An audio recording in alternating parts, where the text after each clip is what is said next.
Hello, welcome to Pilot Discovery Flight School. May I take your order?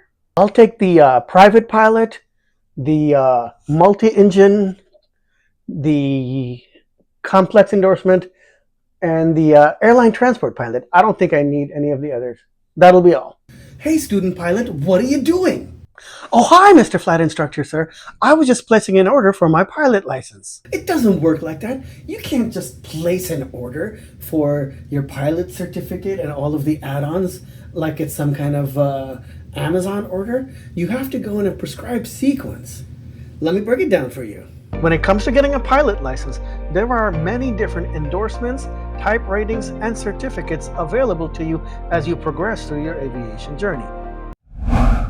No matter whether you're pursuing aviation merely as a hobby or you have a goal to become a commercial pilot, all pilots must start with a fundamental entry-level pilot certificate.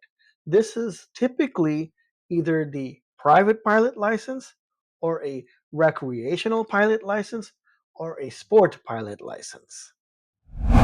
But if you want to pursue any type of advanced aviation, then you are going to need to get your private pilot license, not the sport or the recreation, because those in and of themselves will not allow you to progress further in your aviation journey. Now, each of these three is strictly for non-commercial use and has its limitations.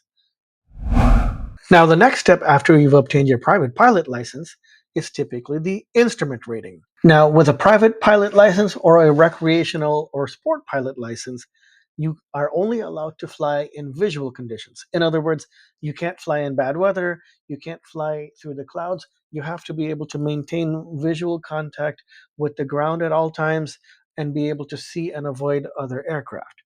But the instrument rating allows you to fly blind. It allows you to fly through the clouds and poor weather visibility. Now, the prerequisite for the instrument rating is the private pilot license. If you choose to get a recreational license or a sport pilot license, you will not be able to proceed with getting your instrument rating. Okay, so you've got your private pilot license and you've got your instrument rating. So what's next? Typically, the next step on the rung of the aviation ladder is your commercial pilot license. The commercial pilot license is what legally allows you to be compensated for flying, making money as a pilot. Now, a commercial pilot license in and of itself doesn't automatically open up all the doors for you to fly for any pilot job. You can't just become an airline pilot with just a commercial pilot license. There are a number of other endorsements that you would have to train for, which will allow you to engage in different types of flight operations, depending on whether you want to fly during the day or at night, the number of passengers you want to carry, the type of airplane you want to fly, what altitude you want to fly at, the maximum distance you're allowed to fly, and so on and so forth. These endorsements include the multi-engine endorsement, the complex endorsement, and the high altitude endorsement. Each of these endorsements will allow you to fly more complex aircraft over greater distances, at greater altitudes, at greater velocities. Paired with the commercial pilot license, you should now be able to fly more versatile commercial operations. Now, can you fly commercially without any of these endorsements? Sure, you can, but you will be severely limited in the type of commercial flight operations that are available to you. So it almost makes no sense to fly commercially unless you also get these endorsements. If you're finding the content of this video to be helpful, be sure to subscribe to our channel as we will be producing more helpful content for aspiring pilots like you. And be sure to hit the like button so that we know that you found this content to be helpful. Okay, so at this point, you've got your private pilot license, you've got your instrument rating, you've got your commercial pilot license, and you've got all of your endorsements under your belt. So what's next?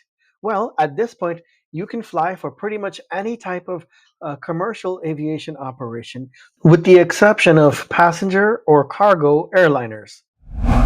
Although a commercial pilot license with all of the endorsements that we just mentioned are prerequisites for piloting an airliner, there are other very strict requirements that also need to be met in terms of your flight experience.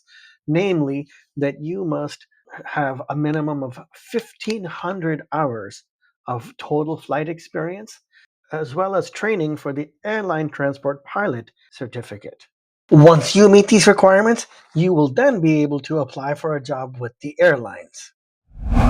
Now, if your goal is to fly for the airlines, then you may be wondering, how can you meet the 1,500-hour minimum flight time requirement in order to qualify for the ATP?